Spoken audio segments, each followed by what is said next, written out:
So Yama everybody, just to start off I'd like to say thanks for everyone coming out here to Beckley Reserve today and being a part of the Indigenous Business Month videos. And now hand on to Lenise.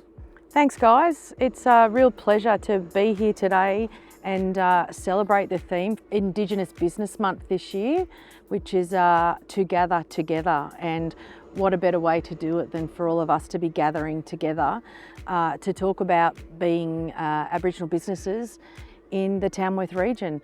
I guess we'll start off with talking about identity and culture and what it feels like for us as business owners to make sure that we embed our culture and our identity in the business that we do every day. The question is, how do you embed your culture into the work that you do? It's not so much about embedding it because it's who I am or who we are.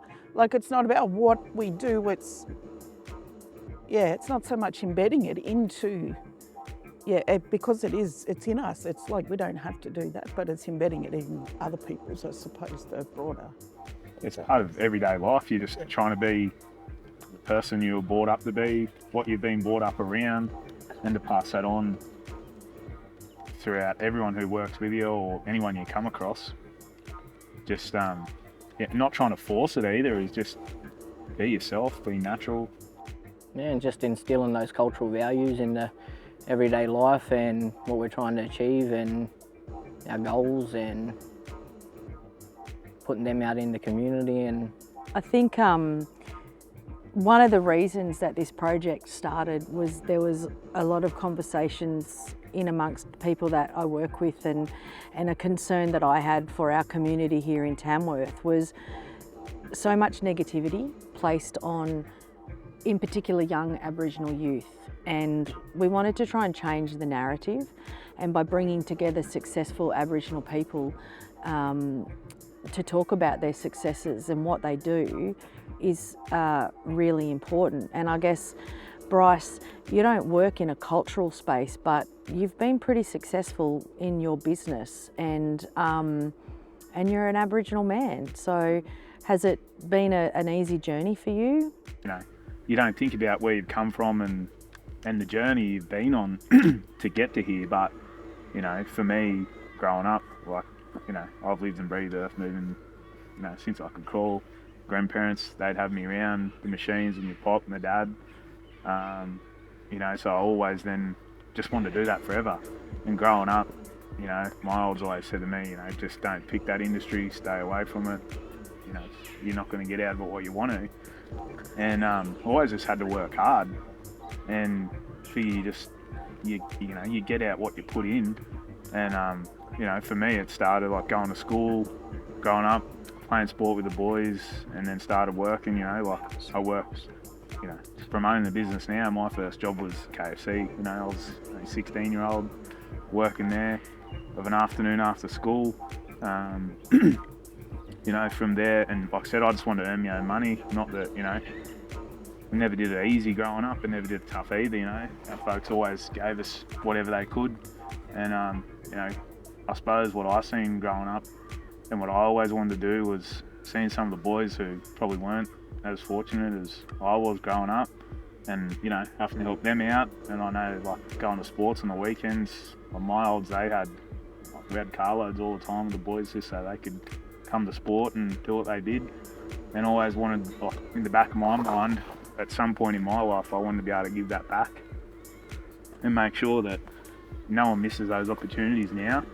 So as I say, you know, for me, coming from KFC, working at Coles, and then started out as a chippy, and then after that got into the earth moving, working at RMS, and then my missus, she just said, you got to have a crack and see what you can make of it. And so, you know, started out the tough times when it was COVID, and people would say, you know, you're going to be able to do it or you're not, but I always had in mind that, you know, I'm not arrogant, but pig-headed, whatever you want to call it, but if I want it, I want it, and determined. I want to get it done. If I say I'm going to do it, I will. And, you know, now for me, having my kids and then their friends and our friends, and seeing kids in the community that are a bit less fortunate now, like, my main goal in everything I do is to support as many people as I can, you know, in one way or another. Like, it's not about just, yeah, we're not a charity, none of us are here for that, but we all do it for our family. You know, as we've talked about here, you know, if someone's got a medical condition or a little bit less fortunate, that's why we're all here. That's what brings us as business owners, because we've all got a common goal. Like I said, we don't need to, you know, embed that and try and push it onto people. We just do it, and we know by us doing it, that's going to bring everyone together and help, you know, all our mobs and everyone's mob out to some way.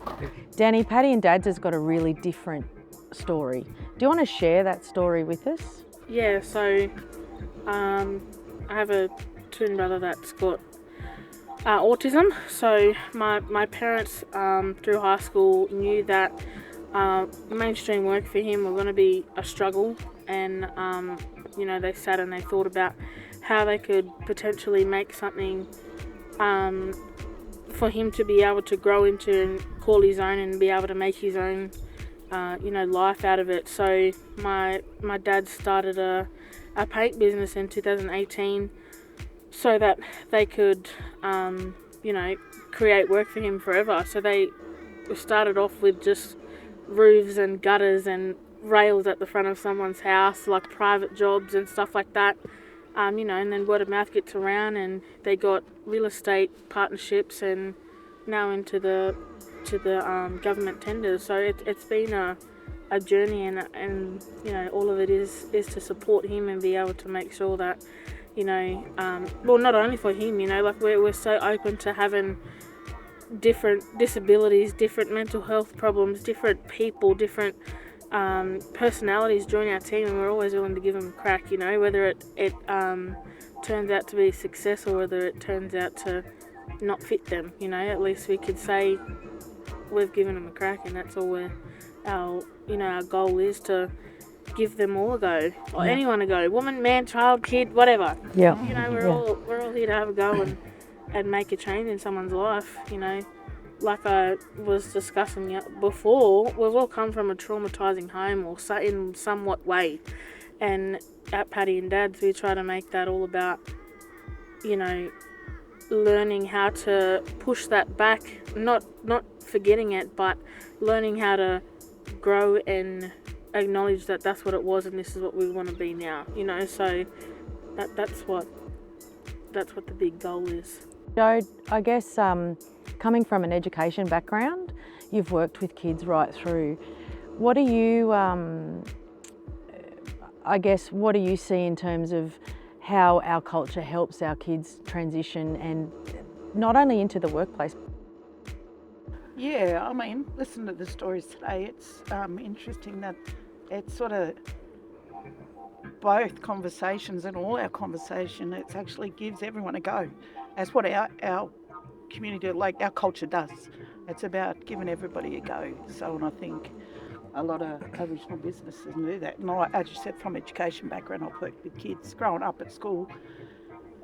I'm so proud of our community and you young fellas coming up and doing what you're doing, because we never had any of that at school. We never had performance. We never had art. I didn't have a voice, and I'm not. Art was my way of using my voice, because I wasn't the loudest in the room, and I didn't want to get up there, and I still get nervous now. I don't like being the centre of attention, but I know it's important what I can share, and the way I share it is through that artistic lens, or getting the kids to. There was a lot of kids when I was working in the schools that were disconnected from their culture. They didn't have an identity for whatever reason it was, whether they were off country or their parents. Similar to mine, I've always grown up, and being fairer skin, I had a lot of racism from non-black and white, questioning my Aboriginality, but I was fortunate enough to be was brought up strong in my cultural connection and my identity. So I wanted to actually get the kids to understand that they could connect through, and it just was through painting. because a lot of them don't like talking, they feel shame or whatever. So it was through that getting them to write it down. It was a way of them connecting to their culture. Plus the social and emotional well-being side of it, it really helped them, helped me, which is really important. I think we all do that, very much what you were doing, and Ross, what you were talking about, and I suppose with the art side of things, because we're so good at it. There's so many, like that creative side of it for us is very important. That's the way we express ourselves, I find, and as I've gotten older, I've wanted to share it more. Plus with the elders who weren't allowed to speak their language, they were forced not to, they would have been beaten. So I think by doing everything that we're doing, and it's really important that we are doing what we're doing as business owners and seeing yourself as a business owner. That was a big thing for me too. Yeah. Seeing it as a business. Caleb, you work a lot in that culture and identity space, and it's become your business, not just your art, your clothing, but it's your business. What does it make you feel to be able to share your culture with kids who may not necessarily have that opportunity at home, and how do you think that's impacting their life? It's good. I remember like my first representation of culture was just dancing, and that was when I was at a young age, probably around about 10 maybe. And yeah, I've got a strong cultural background. You know, my mum's side's from Mount Croona Mission, grew up out on the mission. My father's side's from Mount Toomala, Bogga, St George, that way, all from the mission. And yeah, so I was pretty fortunate to have that culture in my life. And then, yeah, and then going into my teens, it was still doing cultural stuff like dancing, and then also running amok, you know, as we do.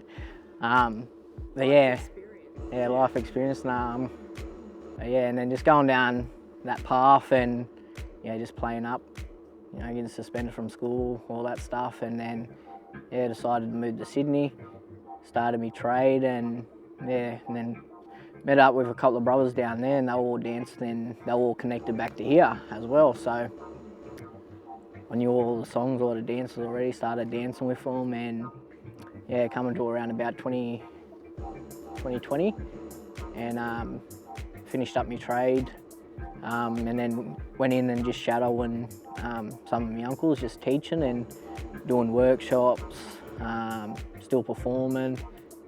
And yeah, 2021, moved back home. Yeah, and then just moving back home, it just changed my life, just seeing all my little cousins, all the little kids, like still really connected to culture, but yeah, I guess not seeing all the good things in it, and just going down that different path. And then I finally got the chance to be more involved in the community, teaching, mentoring, performing, and yeah, just seeing it in the last 2 years, all those kids change, and even just going back down to the mission, working down there, like all of us all don't come from the best of homes, you know, and sometimes not much love there either. So we go to school and sometimes there's not love at school either. So just going down there and seeing all those kids just light up and wanting to dance every time I go down there. You know, I'll go down and plan to do like an art with them, and they're like, all right, I'm bored, can we go dance now? I'm like,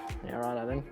You know, so just seeing them light up and just teaching them stories, having all them values, and just them learning them and being able to actually see them and see all those stories in real life, you know, they're not just Dreamtime stories, just hearing them stories and then seeing them, and yeah, just having them connect through dancing, yeah, just changed their life really. So in my journey over the last few years, I've been really fortunate to work with a lot of Aboriginal businesses across the region, and as much as I'm there to help them, I think that what we don't realise at the same time is that they're helping me. And the theme for Indigenous Business Month is to gather.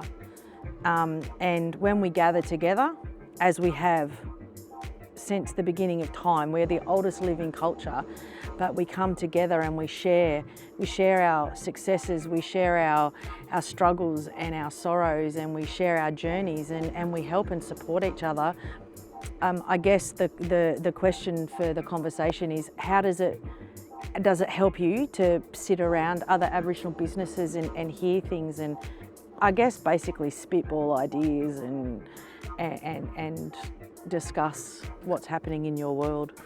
Yeah, look, sitting here now, just listening to everyone's stories, like,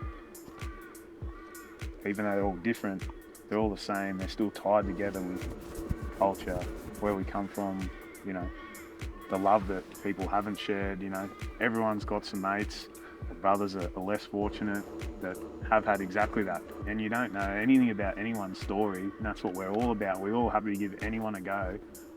It doesn't matter what they've been, you know, where they've been. If you can show them just a little bit of love, a little bit of, you can have a crack, you know. Everything's worth a shot. Kids don't just muck up, they muck up for a reason, you know. Like, it is that, just they're looking for a little bit of attention, and, you know, if they're from the mission or wherever they're from, in town at a bad household, if they go home to a bad household, well then that's how they're going to be every day. If we can give them that opportunity to show them that there is something different, and, you know, we've all come from that and had an experience with that to some degree. That's why you do it now, you know, and no one mentions anything about money or anything like that.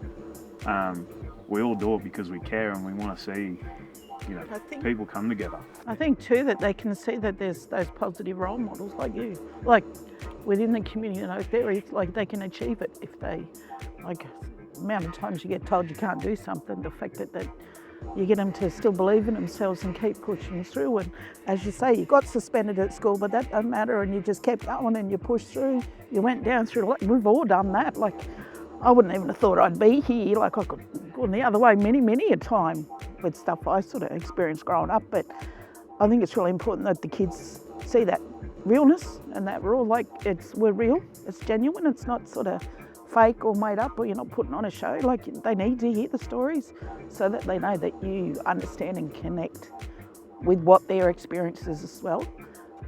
Because they'll call you bullshit. Call you bullshit. Like, just like that. Kids are so brutally, like, they'll know. They'll be able to, yeah. And I think it's important that we are good role models for our kids, because there's more of the good role models than what the media portrays and that. So we could all just be together right now and not even talk about anything and still be positive, you know. And so all of us just coming together is just mad, and just having that network of just mob all over the place, you know, all connected, and like, there's nothing better. And it's just so easy to reach out to everyone now. You know, you got all your social media and that, and, you know, like, we're all connected. We got mob over in, you know, Perth, Arnhem Land, South Australia, Tasmania, Sydney, you know, and Brisbane. Yeah, like. So, Caleb, you were saying the other day that, like, when your business started, you weren't exactly ready to start a business, and it just took off. So how'd you deal with that, and what did you do to make it all work? It was more just reaching out to all my uncles, because they all run either dance companies or programs, and yeah, just reaching out to them and helping them, helping me navigate through everything. So, like, even just invoicing and all that, I'd call them up, like, oh yeah, how do I do this? And they're like, oh yeah, just do this. That's all right then. So yeah, I still haven't taken like any courses or anything with business. It's been more just learning every week, and yeah, just picking up a pattern and rhythm for it, and yeah, just getting advice off them, and just them telling me what to do and how to do it, best way to do it. And yeah, because I haven't had the time to go do any courses either. And yeah, so it just, as soon as I started, it just took off straight away, and still going. So just a lot of help from the family and the community, really just sort of helping you get there. Bryce, when you started Brycon, was there challenges, or did you have to overcome barriers that you have clearly, and potentially see ways that moving forward could be done differently to help other organisations and businesses? Yeah, well, it just touched straight away Caleb said straight away just about invoicing and courses and no time to do any of this stuff. You know, sitting around this circle would probably speak for everyone on the fact that you don't need to be a world beater to get it done. You just got to want to do it. I was very much similar, and just on the invoicing space, you know, like YouTube was my best friend there. So yeah, for me, where my journey obviously started with that, was back in 2019. The drive wasn't there anymore, working for someone else, and you know, seemed to just waking up, going to work for another day, going nowhere, not achieving anything. So then I went in to quit one day and had the letter there, and then I didn't hand it in. Got talked around, stay, just because I was just a bit unsure, a bit the same, whether I really wanted to go and start a business, as much as it had been a dream forever and own my own machine, just to take that leap. And I think, you know, that's pretty scary. Like, no one, I don't think, just wakes up and says, righto, I'm running a business tomorrow. You kind of just, you know, sink or swim in a way. So then when I started, as I say, it was November 19, started the business. Didn't really know, you know, where I wanted to take it. I really just had envisions of owning my own machine that I could go and sit in every day, which is obviously a grader. I went from driving a machine, have one bloke, then two, then three, then four, and then it started, you know, we sort of went along for sort of 12 months with 4 or 5 of us. And then, yeah, come into year 2 and we went from 5 to 20. And then year 3, 20 to sort of 30 and 40. And then now here we are in coming into what will be the 5th next year of business and getting closer to 50 people. So as much as we weren't ready at the start, like I said, once you take that leap and you just start doing it, it all falls into place. You have good days, you have bad days, but you wake up and you know that the reason you do it is for your family. Do you guys know about the support and the government initiatives that are out there to help businesses? I think one of the hardest problems is with us mob is like communicating and asking for it. yeah, and we don't, like, we all carry around that trauma, you know, whether that's just a little bit or heaps of it, you know, from our parents, from our own struggles, and that's one of the biggest things I open up about. And like, I've dealt with that before, just with brothers and that, and you know, even myself, and they yeah, it's the hardest thing to talk about. So we always just, when a brother is going through something, you know, we know when he's going through something, whether he's told us or not, just by looking at him, you know, and 9 times out of 10, that's what it's like with us too. yeah, and just reaching out to them, and just whether you're addressing the problem or not, just taking them out, and just, you know, even that's just going fishing or going making a spear or whatever, you know, like, or just having them being with you. That's always helped me, and like even just brothers I know. And sometimes it's not even like talking to them about the problem at hand, eh? Yeah, it's just about just getting their mind off it, just making them enjoy something else. Like, yeah, 8 hours is a long time to try and distract them, you know what I mean? Like, sometimes painting is a very individual, may not seem it, but it is a very individual job. Like, you're in your own section for a certain amount of time.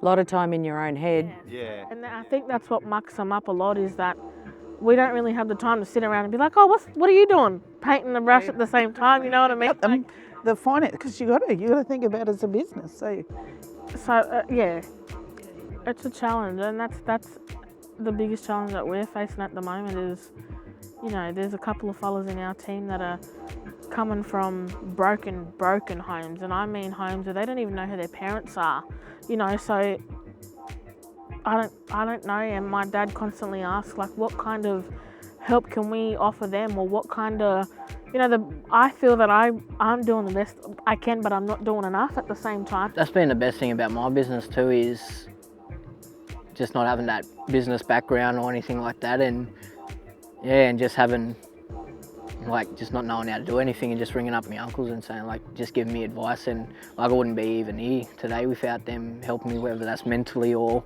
through all the business as well. Like, I'll ring them up because I'm stressed about something, and they're just like, all right, well, do this and do this, you know. Joe, any challenges that you've come up with, like becoming a business person? one of the biggest challenges, I think, with my industry and in the arts industry is there's the funding issues, because you don't always get paid well. It takes a long time to work in it, and knowing how to have those conversations with the big corporate companies and the big companies to get the big sort of commissions and that, which has taken me a long time, but I've finally got a few under my belt, which is good, and just knowing that your work is good enough. Well, I'd just like to say a big thanks to everyone for coming out here and sharing your stories with us and just letting us know a bit about yourselves and your businesses. And yeah, it was really interesting, and we really appreciate you all being a part of these videos and this Indigenous Business Month. So yeah, well done guys, congratulations.